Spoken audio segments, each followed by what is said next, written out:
watch them every night. She's always satisfied. It's the most beautiful thing to see her happy like this. But I won't lie, it's fucked up to see him with her.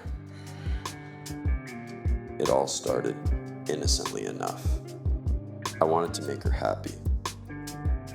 After endlessly looking online for the perfect gift, I found this robotics company that was promising something incredible.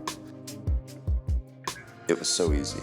I just sent them some selfies and my hard-earned cash. And the next thing I get a package on my doorstep. And what a package. She loved it. She really loved him. I was happy. I'd achieved my goal, but at what cost?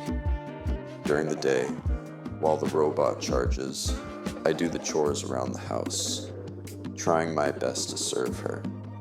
When night comes, he takes over.